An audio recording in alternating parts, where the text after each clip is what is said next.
Subversion is the term, if you look in a dictionary or criminal code to that matter, usually is explained as a part of activity to destroy things like religion, government, system, political, economical system of a country. And usually it's linked to espionage and such romantic things as blowing up bridges, sidetracking trains, cloak and dagger activity in Hollywood style. What I'm going to talk about now has absolutely nothing to do with the cliché of espionage or KGB activity of collecting information.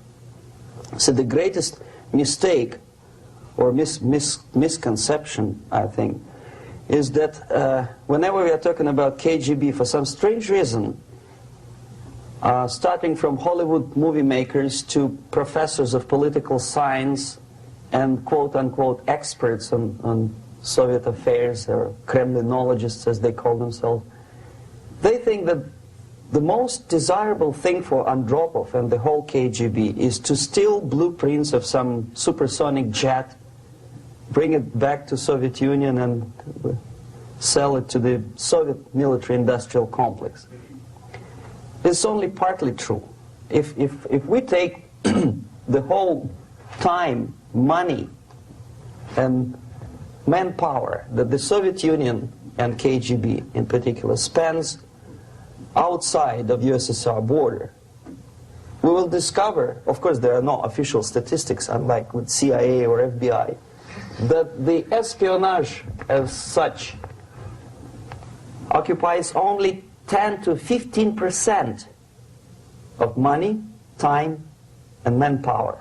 15% of the activity of KGB. The rest, 85%, is always subversion. And unlike a dictionary of English, Oxford Dictionary, subversion in Soviet terminology means always a destructive, aggressive activity aimed to destroy the country, nation, or geographical area of your enemy. So there's no romantics in there, absolutely. No blowing up bridges, no microfilms in Coca-Cola cans, nothing of that sort. No James Bond nonsense. It's most of this activity is overt, legitimate, and easily observable if you give yourself time and trouble to observe it.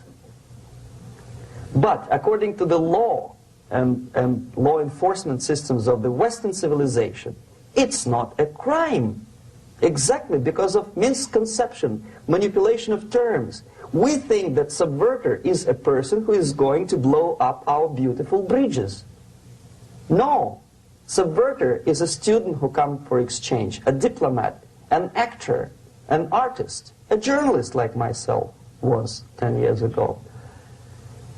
Now, subversion is an activity which is a two-way traffic. You cannot subvert an enemy which doesn't want to be subverted. If you know history of Japan, for example, before 20th century, Japan was a closed society. The moment a foreign boat comes to the shores of Japan, the Imperial Japanese Army politely tells them to get lost. And if American salesman comes to the shore of Japan, let's say 60 or 70 years from now back, and says, oh, I have a very beautiful vacuum cleaner for you, with the good financing, he says, please leave us, we don't need your vacuum cleaner.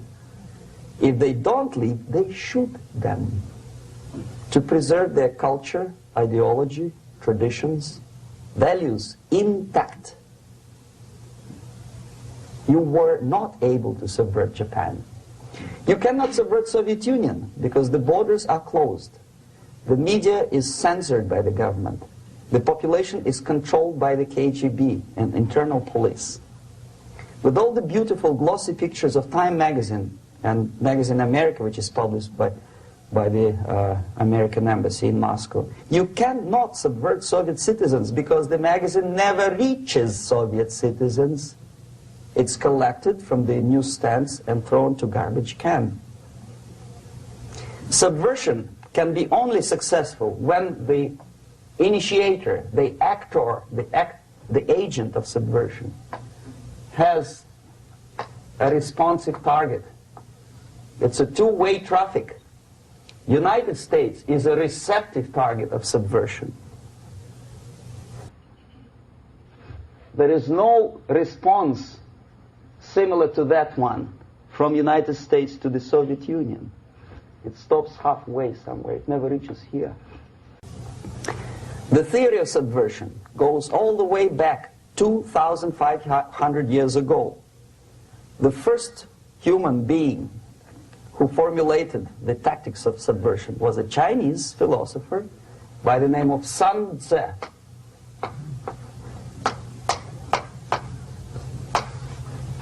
2,500 years BC. He was an advisor for several imperial courts in ancient China.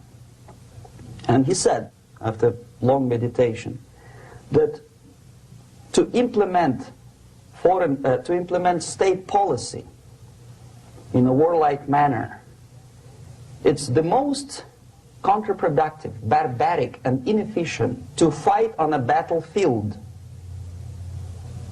You know that war is continuation of state policy, right? So if you want successfully to implement your state policy and you start fighting, this is the most idiotic way to do it. The highest art of warfare is not to fight at all, but to subvert anything of value in the country of your enemy, until such time that the perception of reality of your enemy is screwed up to such an extent that he does not perceive you as an enemy, and that your system, your civilization, and your ambitions look to your enemy as an alternative, if not desirable, then at least feasible. Better red than dead. That's the ultimate purpose, the final stage of subversion, after which you can simply take your enemy without a single shot being fired, if the subversion is successful. This is basically what subversion is. As you see, not a single mentioning of blowing up bridges. Of course, Sun Tzu didn't know about blowing up bridges. Maybe there were not that many bridges at that time. But the basics of subversion is being taught to every student of KGB school in USSR and to officers of military academies.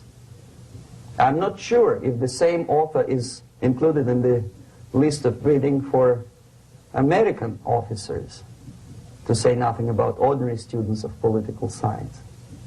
I had difficulty to find the translation of Sun Tzu in the library of a university in Toronto and later on here in Los Angeles. But it's a book which is not available. It is forced to every student in USSR. Every student who is taught to be dealing further in his future career with foreigners. What subversion is? Basically, it consists of 4 periods, time-wise. If we start from here and go this way, time, right? This is the beginning point. The first stage of subversion is the process which is called, basically, demoralization. It says for itself what it is.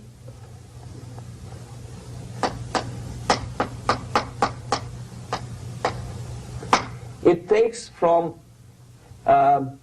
say, 15 to 20 years to demoralize a society. Why 15 or 20 years?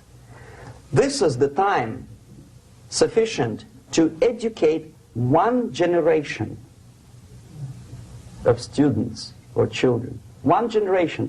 One lifetime span of a person, a human being, which is dedicated to study, to shaping up the outlook, ideology, personality. No more, no less. Usually it takes from 15 to 20 years. What it includes? It includes influencing, or by various methods, infiltration, propaganda methods, direct contacts, doesn't really matter. I will describe them later. Of various areas where public opinion is formulated or shaped. Religion, educational system, social life, administration, law enforcement system, military, of course, and labor and employer relations, economy. Okay? 5 areas. I will not write them down because we will not have enough space. Sometimes when I describe all the methods, students ask me question, are you sure this is the result of the Soviet influence? Not necessarily. You see, the tactic of subversion, about which I'm talking, is similar to the martial art, the Japanese martial art. If some of you are familiar with that tactic, probably you will remember that if an enemy is bigger and heavier than yourself, it would be very painful to resist his direct strike. If a heavier person wants to strike me in the face, it would be very naive and counterproductive to stop his blow. The Chinese and Japanese judo art tells us what to do.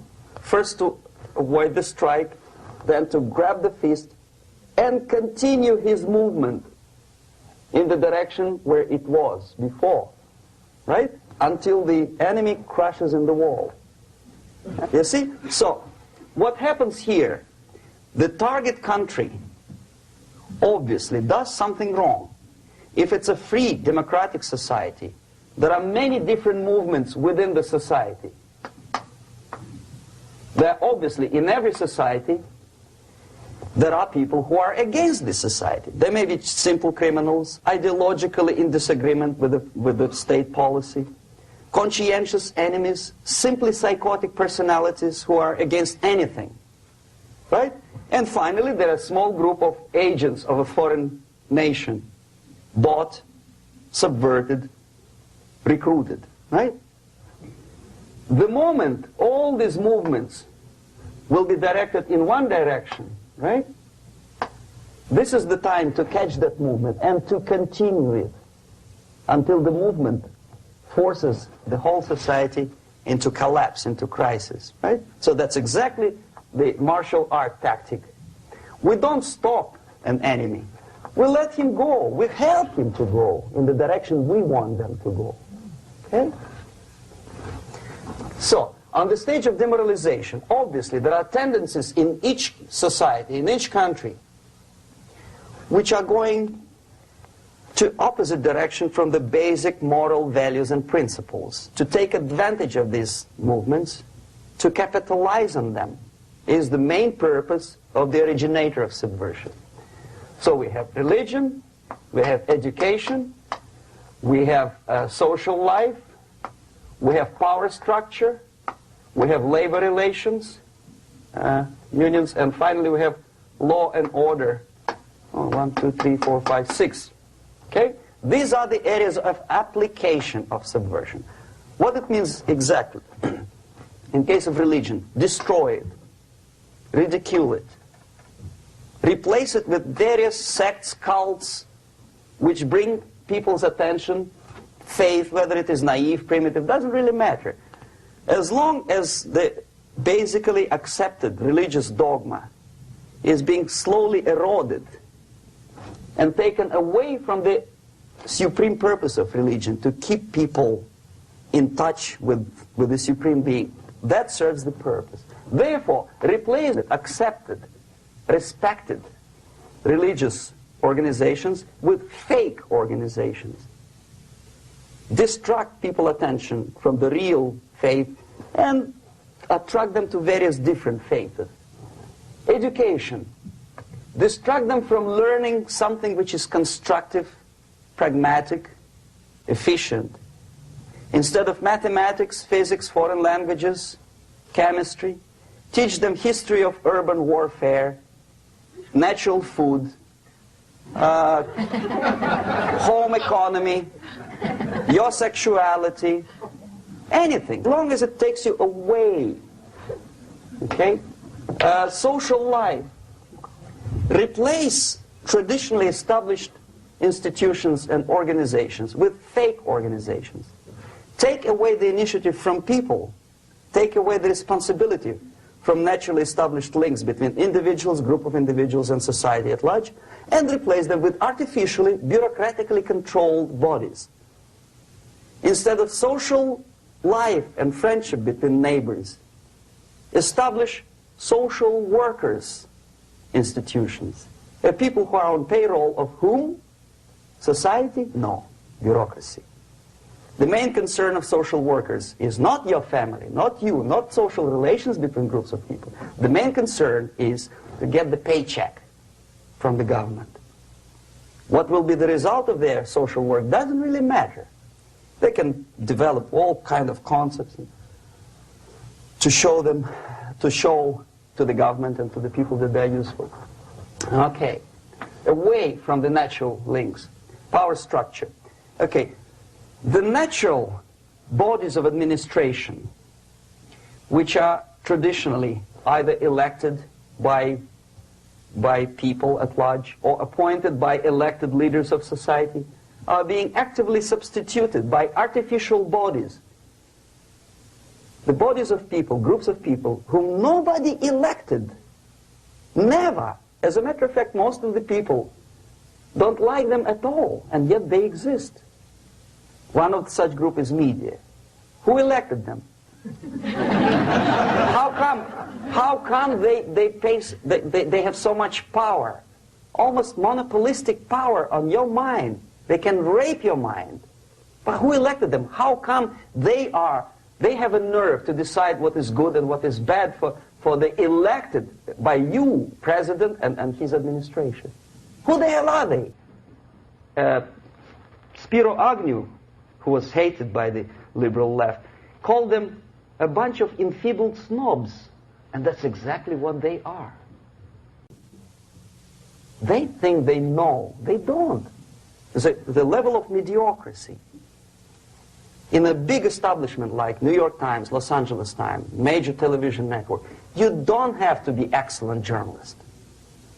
You have to be exactly a mediocre journalist. That's easier to survive. There's no competition anymore. You have your good, nice income, $100,000 a year. That's it. Whether you are better or worse doesn't really matter anymore. As soon as you're smiling to the camera and do your job. That's it. No more competition. Power structure slowly is eroded by the bodies and groups of people who do not have neither qualification nor the will of people to keep them in power, and yet they do have power. Okay. Together with that, there is another process. Law enforcement, law and order organization and structure is being eroded. For the last 20, 25 years, if you see old movies and new movies, you can see that in new movies, a policeman, an officer of the United States Army looks dumb, angry, psychotic, paranoid. A criminal looks nice, kind of, well, he smokes hash and shoots the whatever drug, but basically he's a nice human being. He's creative.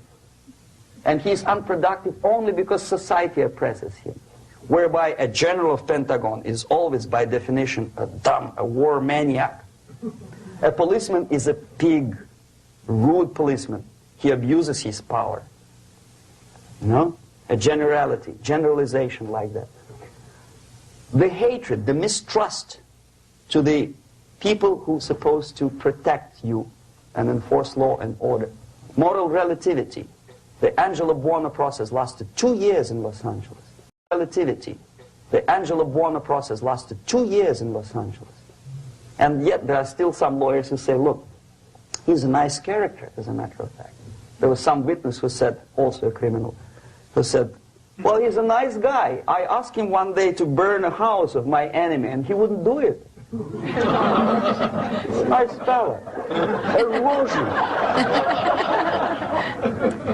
A slow substitution of basic moral principles, whereby a criminal is not a criminal, actually. He's a defendant. Even if his guilt is proven, there is still a doubt to kill or not to kill, to be or not to be. Thou shalt not kill, yes, but this line may not necessarily be applicable to a murderer. Thou shalt not murder, that should be the presumption, not that thou shalt not kill. Okay, labor relations. At this stage, within 15 to 20 years, we destroy the traditionally established links of bargaining between employer and employee. The classical Marxist-Leninist theory of natural exchange of goods. A person A has 5 sacks of grain and person B has 5 pairs of shoes. And the natural exchange without money is when they bargain between each other. And only with the introduction of the third force, C, an entirely third foreign stranger who says, no, don't give him 5 sacks of grain, give it to me, and you give me your 5 pairs of shoes, and I will distribute it accordingly, so that the economy will go. This is the death of natural exchange, death of natural bargaining. Well, trade unions were established 100 years ago. The objective was to improve working conditions and to protect the rights of workers from those employers who were abusing their right because they had more money. Objectively, at that time, initially, the trade union movement did work. What we see now is that the bargaining process is no longer resulting in the compromise, which is leading objectively to betterment of working conditions and increase of salary. What we see is that after each prolonged strike, the workers lose. Even if they have 10% increase of their salaries, they cannot catch up due to inflation and due to missed time. More than that, millions of people suffer from that strike because economy now is interdependent. It's intertwined like one body. If previously steel workers, say 100 years ago, could strike and nobody would suffer, now it's impossible anymore. If a garbage collector strikes today, the rest of the multi-million city is stinking. I mean, there's no more service. In Quebec, for example, we had the electricians who were on strike in the middle of winter. You can freeze your bottom, and they still were on strike. Did they catch up with the salary? No, they lost. Who benefited? The leaders of trade unions. What is the motivation for strike? Improving of workers' condition? No, obviously it's not. Then what is it? Ideology. To prove to these capitalists. And the obedient horde of workers, like sheep, follow these people. And they cannot disobey. Why? Because if they do, you know what happens to them. Pickets, murders, shooting truck drivers by picketers.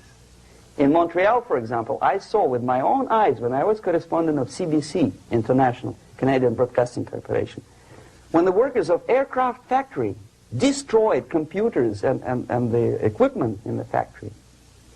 And the administration employed strike breakers. Their cars were turned upside down and burned. Their houses were burned. Their kids were intimidated. And some victims were there. Of that you can be sure. Why? To improve conditions of workers? No. Ideology. Okay, so this is what happens basically. It may or may not happen without the help of the Soviet Union. But the natural tendencies are being greatly taken advantage of and capitalized by the Soviet propaganda systems. How? Whenever trade union strikes, we have influx of propaganda, mass media, ideological dissemination. The workers' right, and we repeat it like parrots. Yes, workers' right. Whose rights? Workers? No. The only freedom of worker to sell his labor according to his own desire and will is taken away from him. By whom? By trade union boss. Unlimited power is given. Responsibility. I want to sell my labor not for $2.50 an hour, but for $2. I don't have right. My freedom is denied to me. I know that if I sell my work for $2 an hour, not for $3 an hour, I will compete better with the other guy who is lazy and more greedy. I don't need $3. I need only $2. No, I was made to believe by media, by business, by advertising agencies that I need more and more and more. Have you ever heard any advertising on TV to consume less? No. No way. Whether you need a six-cylinder car or not, you have to buy it. And hurry up. When I was driving here, on the local radio station, an excited announcer said, "You hurry up, rush and save, save, save. There is a pantyhose sale." Save by buying more. See? Of course. It would be too naive to expect that KGB makes that advertising agency to do such a crazy commercial. No, of course not. But what we did when I was working for Novosti Press, we would snow plow editorial offices, student organizations, religious groups with literature of class struggle. If not directly Marxism-Leninism propaganda, then a propaganda of legitimate aspirations of working class, betterment of life, equality. Equality, mind you. President Kennedy once said, we will make America to believe that people are born equal. Are people born equal? Is there any mentioning in the Bible or any other holy scripture in any religion, if you don't believe me, go to the library and check it. There is not a single word about equality. Just the opposite. By your deeds, God will judge you. What you do is important. The merit of your personality. You cannot legislate equality. If you want to be equal, you have to be equal. You have to deserve it. And yet we build our society on the principle of equality. We say people are equal. We know it is false. It's a lie. Some people are tall and stupid. Others are short, bold, and clever.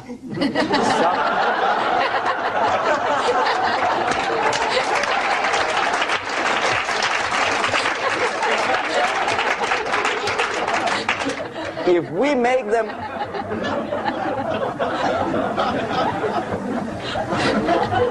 make them equal by force, if we put the principle of equality in the basis of our socio-political structure, it's the same thing as building a house on sand. Sooner or later it will collapse, and that's exactly what happens.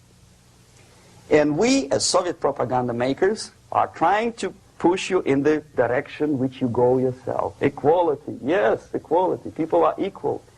Land of equal opportunities. Is it true or not? Think about it. Equal opportunities. Should there be equal opportunities? For me and for a lazy bastard who comes here from some other country and immediately registers as a welfare recipient benefits? I never received a single dollar. No, sorry, I did receive once. But I never applied for welfare. For the 13 years, I took any job. Security guard, journalist, taxi driver, anything. Well, I was restless, but some people don't like it. They immediately. So why should we have equal opportunities? Why? The equal opportunity to excel. Equal opportunity in equal circumstances, yes, but we know people are different. To excel, yes, provided we reach the same level of excellency, perfection, which is hypothetical, distant future. Yes, maybe. But we know perfectly well that even with the best intentions, people could not be equal. Why should we have equality in the, say, legal system? Myself, I'm considering myself a law-abiding citizen, and a person who comes here to rob and shoot, say, the United States administration under Carter, imported thousands of Cuban criminals. They were non-criminals, yet they were accepted. Do you think it's fair if myself and my wife from Philippines, who work like a, excuse me, horse as a lab technician in a hospital, should have the same rights as a criminal from Cuba? Why? And yet we repeat as parrots, equality, equality, equality. And the Soviet propaganda system helps us to believe that equality is something which is desirable. Democracy, as it was established by fathers of this country, of this system in the last century, is not equality. It's the system where different people, unequal people, have a chance to survive and help each other in constant competition, in constant perfection, not in equality, which is superimposed from a godfather or a nice person in Washington, D.C. And the absolute equality exists in Soviet Union, quote-unquote equality. Everybody is equal in dirt, except some people are more equal than the others in Politburo. So, the moment you bring a country to the point of almost total demoralization, when nothing works anymore, when you are not sure whether it is right or wrong, good and bad, but there's no division between evil and good, when even the leaders of church sometimes say, well, violence for the sake of justice, especially social justice, is justified in countries like Nicaragua, El Salvador, well, maybe Rhodesia, and we listen to them and say, yeah, probably it's true. Is it true? No, it is not true. Violence is not justified, especially for the sake of quote-unquote social justice introduced by Marxist-Leninists, that is my former colleagues from Novosti Press Agency. Okay, so we reached that point. The next step is destabilization.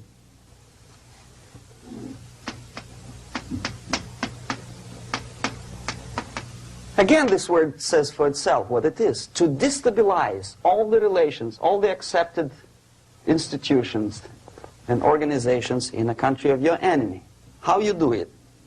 You don't have to send a battalion of KGB agents to blow up bridges. No. You let them do it themselves. The area of application is, again, it's narrower now. Not like the previous case.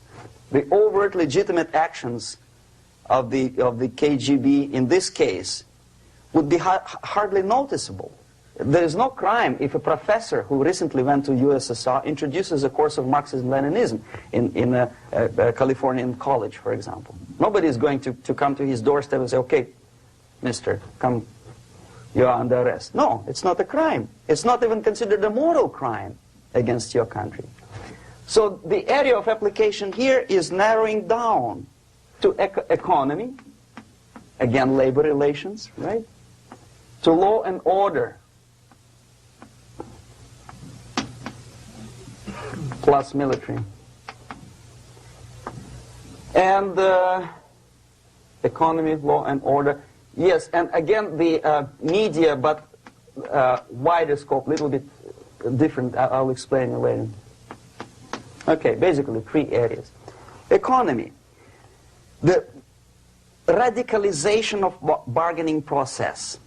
If on that stage we still could achieve, theoretically, some positive compromise between the negotiating sides with say, the arbitrary, introduction of arbitrary judges, a third side, objectively judging the demands of both sides. Here it's radicalization.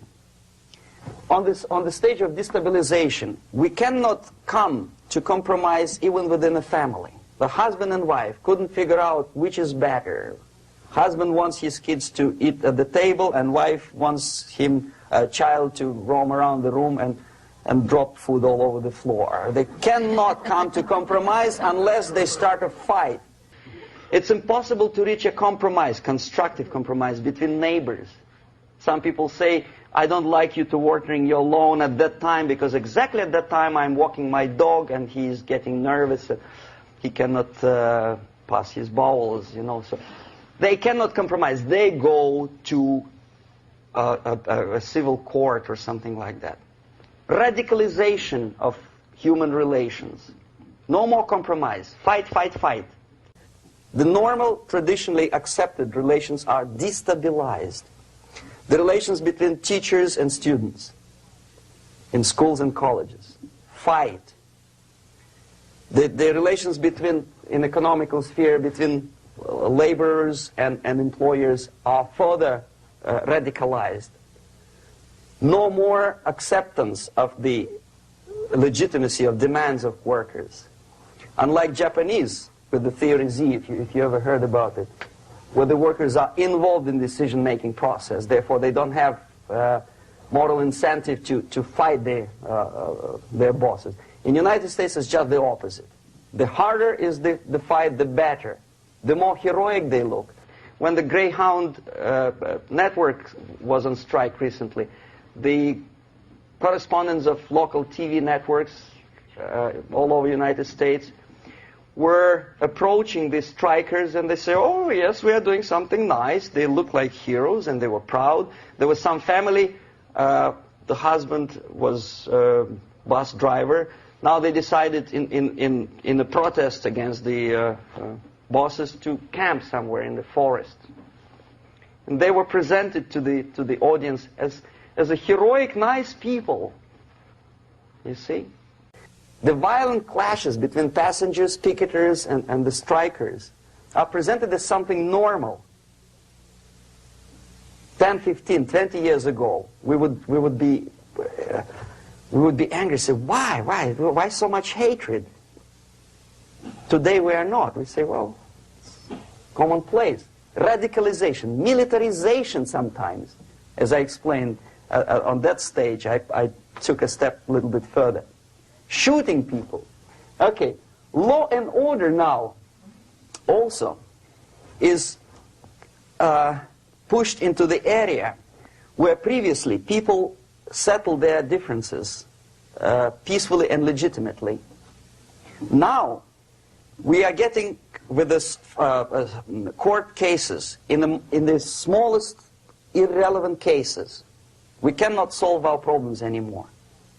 The society at large becomes more and more antagonistic between individuals, between groups of individuals, and the society at large. The media puts himself in the opposition to the society in general, at large.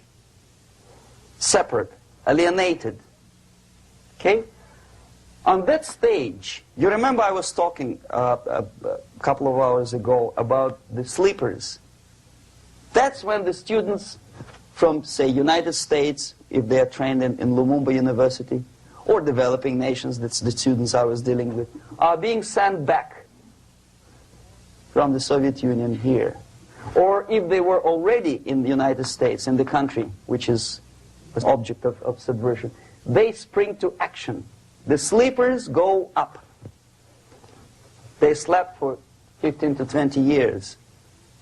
Now they become leaders of groups, preachers, I don't know, public figures. Prominently they act. They actively include themselves in a political process.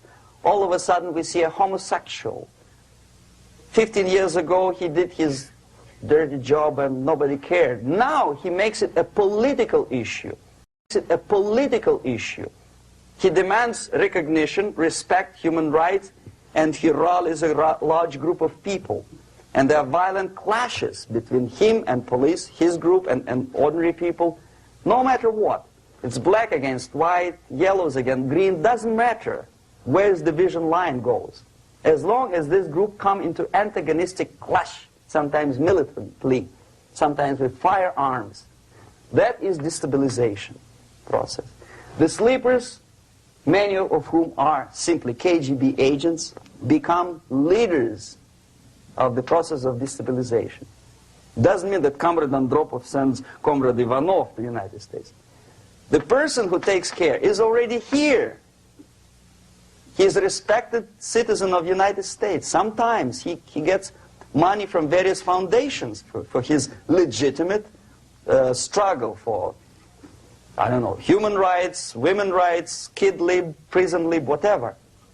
There are sympathetic Americans who donate their money to him. This stabilization process usually leads directly to the process of crisis. In case of developing nations, that's the area where I was active. The process starts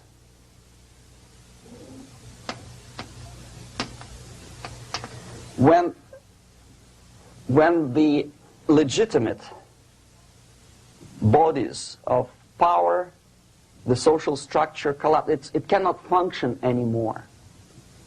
So instead, we have artificial body injected into society, such as non-elected committees. You remember I was talking about them here. Social workers who are not elected by people, media who are self-appointed rulers of your opinion, some strange groups which claim that they know how to lead society forward.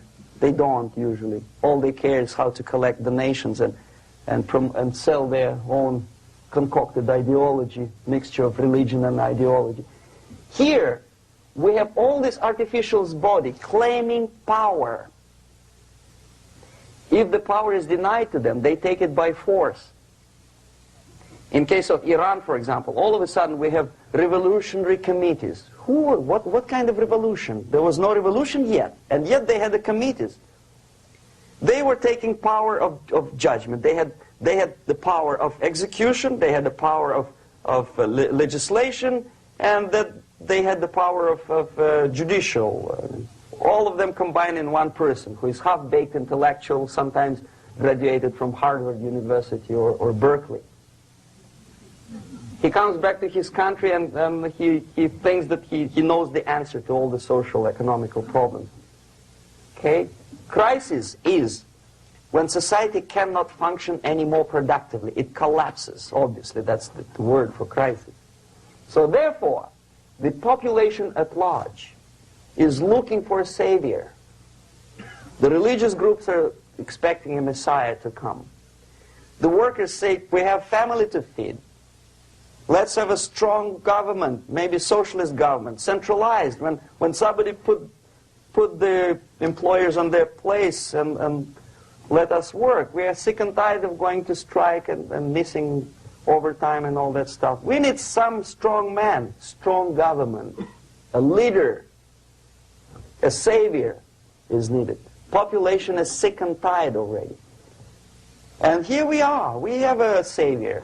Either a foreign nation comes in, or the local group of leftists, Marxists, no matter what they call themselves, Sandinista, a reverend or some sort, Bishop Muzureva, like in Zimbabwe, doesn't matter.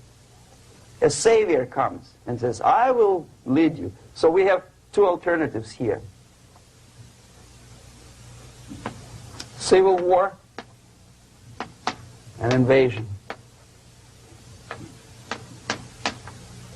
Okay? See how it goes? Civil war, we know what it is. Lebanon is the best example. The civil war, which was artificially implanted in Lebanon by injection of force of PLO, Palestinian Liberation Organization. Invasion we have in many other countries like Afghanistan, name any East European country, it was invaded by the Soviet army. But the result is the same. The next stage is normalization. Normalization is a very ironic word, of course. It is borrowed from 1968 situation in Czechoslovakia, when the Soviet propaganda and after them New York Times declared the country is normalized. The tanks moved into Prague, so there is no more Prague Spring, there is no more violence. Normalization. At that stage, the self-appointed rulers of the society don't need any revolution anymore. They don't need any radicalism anymore. So this is the reverse from destabilization. Basically, it is stabilizing the country by force. So all the sleepers and activists and social workers and liberals and homosexuals and professors and Marxists and Leninists are being eliminated physically sometimes. They've done their job already. Okay? They are not needed anymore. The new rulers need stability to exploit the nation, to exploit the country, to take advantages of the victory. Okay? So no more revolutionaries, please. And that's exactly what happens in a number of countries. You remember Bangladesh? This is the crisis in which I was instrumental. First they had Mujibur Rahman. In 1971 he was the leader of People's Party, Awami League, with mustache like Stalin. He was in Russia many times. In 5 years he was shot by his former colleagues, Marxists. He fulfilled his function. In Afghanistan it happened 3 times.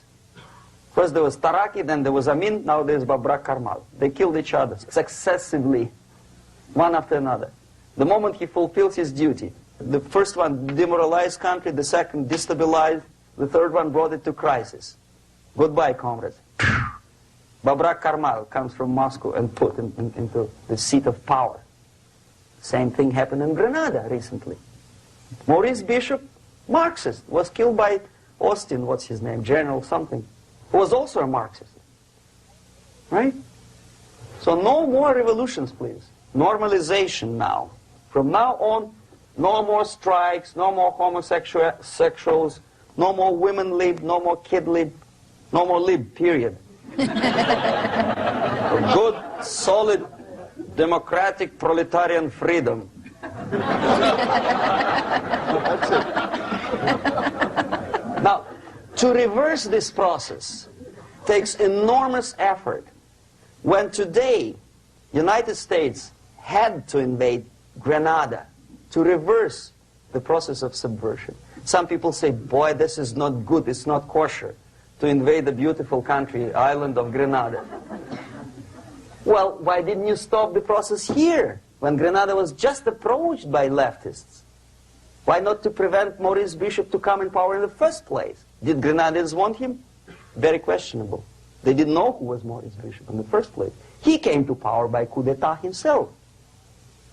Okay? No, we let the situation develop further and further and further until the crisis and normalization very soon. And then the United States decided to invade country, discovering that the country was absolutely a military base for the Soviet Union. Of course it's a drastic measure. Of course it's a pity that Marine Corps had to lose, what, 17 lives. Very bad. Why not to stop the process before it comes to crisis? Oh no, intellectuals will not let you. It's interference into domestic affairs.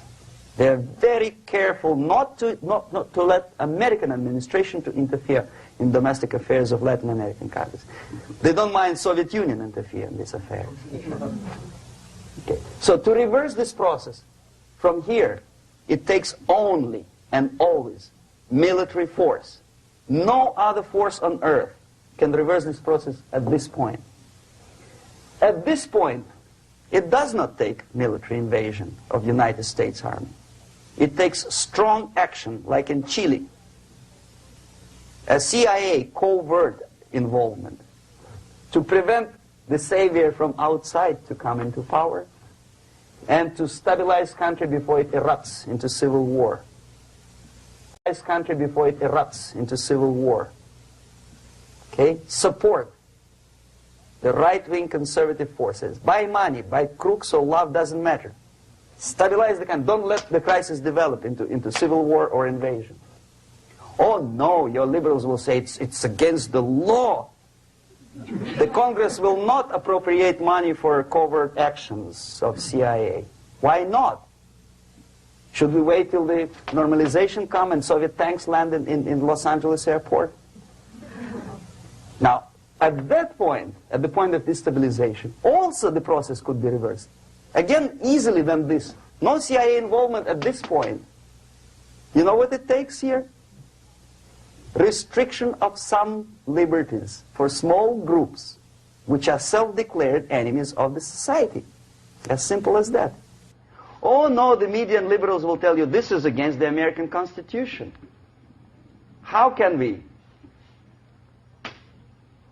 by force deny the civil rights to criminals, for example. It's not good. Okay? So we allow them to...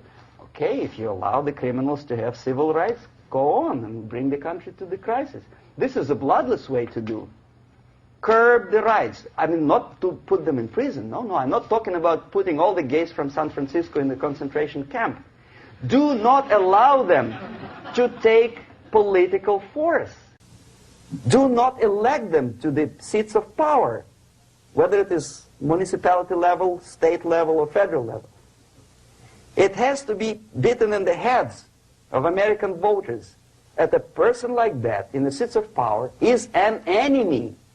Do not be afraid of this word. It is an enemy. If he is not an enemy here, he will be here. Later on, he will be shot, of course. But at this point, he is an enemy. Okay? You are doing great service by denying him a right to capitalize on his own crazy ideas and become a powerful man, a man who uses the seat of power.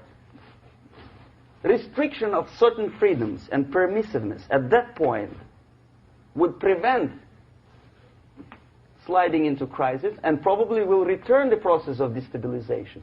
To curb unlimited power, monopolistic power of trade unions, here, at that point, would save economy from collapsing. To introduce a law to stop private companies of raping public opinion's mind in the direction of consumerism. No company must have a right to force you into buying more unless you want it. There must be a law. You want to advertise your car? Okay. But not a single mentioning of buying it now and saving money. It must be against the law to force people to consume more. Self-restraint. Previously, before this process started, the self-restraint was a business of church, religion. Because our preachers, the fathers of church, would tell us, material values are good, but it's not the prime function of human being. Because you have to live with something. Obviously, the design for our life is not to consume more deodorants. There must be something greater. If such a complicated instrument as human body was created, obviously there must be some higher purpose for that. And it's very easy to avoid destabilization by denying the greedy companies one little freedom, one little liberty, forcing you into turning yourself into processors of unwanted products and goods. They turn you into machines, like the worm who there's inlet and outlet. So, and how long an average appliance lasts these days?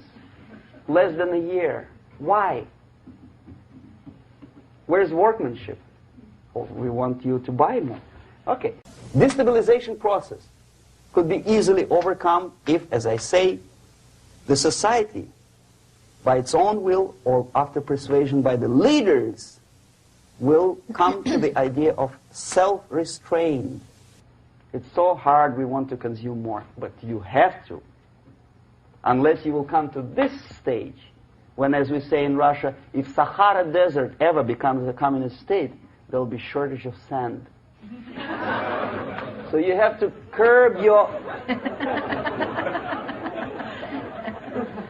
You have to curb your expectations at this point before it's too late. But no, we don't want to do it. Demoralization process. Again, it's the easiest thing to reverse. First of all, by restricting import of propaganda. The easiest thing to do. Unlimited, unrestrained import of Soviet literature, Soviet journalists. Giving Soviet propaganda and ideological agitators equal time on American TV network. It has to be stopped. And it's easy. They won't be offended, mind you. As a matter of fact, they will respect America more. But when my former colleague Vladimir Posner appears on Nightline, and Ted Koppel asks him, well, Vladimir, what do you think about this? And what can he think? He is an instrument of propaganda. He thinks what Comrade Andropov tells him to think. He is just a nice, articulate mouthpiece of the Soviet subversion system. And Ted Koppel makes you believe that my friend Vladimir Posner thinks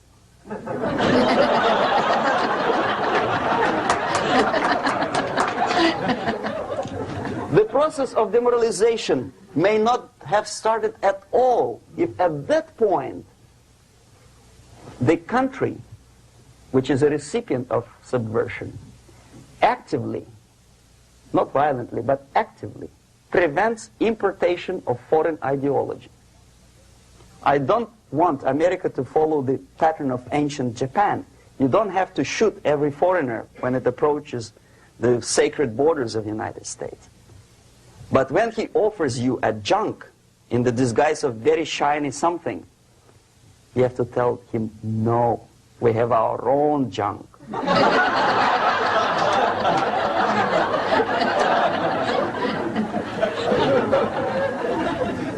If at that point the society is strong, brave, and conscientious enough to stop importation of ideas which are foreign, then the whole chain of events could be prevented.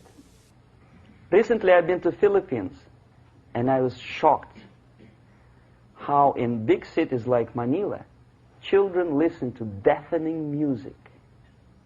A melodious nation with long traditions of good, nice ethnic music, introduced by Spanish long time ago, maybe 2 centuries, 3 centuries ago, I don't remember how long. All of a sudden listen to musical garbage, blasting their radios at full blast, at full volume. Why? In India, I spent many years watching the reactions of Indians walking out of movie theaters after seeing Hollywood production. They couldn't figure out why Americans are so wasteful. They smash their cars, their shiny cars, every 5 minutes. How come they shoot each other for $500,000? Is it true that they're so obsessed with sex? Can you imagine showing a movie where each 5 minutes there's a copulation on the screen to a country like India with long tradition of respect to these private matters, or to Pakistan? And United States expect these people to respect you? No way. Oh yes, they will see the movie, they'll pay 5 rupees to see that garbage, but they walk out and will tell their kids, don't respect Americans, don't be like Americans. See? So, the process of demoralization could be stopped right here, both as an expert and as an import. And that takes one step, one very important thing to do. You don't have to expel all the KGB agents from Washington, D.C. The most difficult and at the same time the simplest answer to the subversion is to start it here and even before, by bringing back the society to religion, something that you cannot touch and eat and put on yourself, but something that rules society and makes it move and preserve it. A Soviet scientist, Shafarevich, who has nothing to do with religion, he is a computer scientist, did a very intensive research on the history of socialist countries. He calls socialist or communist any country with a centralized economy and a pyramidal style of power structure. And he discovered, actually he didn't discover it, he just brought to attention of his readers, that civilizations like Mohenjo-Daro in the river Indus area, like Egypt, like Maya, Incas, like Babylonian culture, collapsed and disappeared from the surface of Earth. The moment they lost religion, as simple as that, they disintegrated. Nobody remembers about them anymore. Well, distantly. So, the ideas are moving society and keeping mankind as a society of human beings, intelligent, moral agents of God. The facts, the truth, the exact knowledge may not. All the sophisticated technology and computers will not prevent society from disintegrating and eventually dying out. Have you ever met a person who would sacrifice his life, freedom, for the truth like that? This is truth. I never met a person who said, this is truth and I'm ready to shoot me. To defend the truth. Right? But millions sacrifice their life, freedom, comfort, everything for things like God. Like Jesus Christ. It's an honor. Some martyrs in the Soviet concentration camp died. And they died in peace, unlike those who shouted, "Long live Stalin," knowing perfectly well that he may not live long. Something which is not material moves society and helps it to survive. And the other way around. The moment we turn into 2 by 2 is 4 and make it a guiding principle of our life, our existence, we die. Even though this is true, and this we cannot prove. We only can feel and have faith in it. So the answer to ideological subversion, strangely enough, is very simple. You don't have to shoot people, you don't have to aim missiles and Pershings and cruise missiles at Andropov's headquarters. You simply have to have faith and prevent subversion. In other words, not to be a victim of subversion. Don't try to be a person who in judo is trying to smash your enemy and being caught by your hand. Don't strike like that. Strike with the power of spirit and moral superiority. If you don't have that power, it's high time to develop it. And that's the only answer. That's it. Thank you.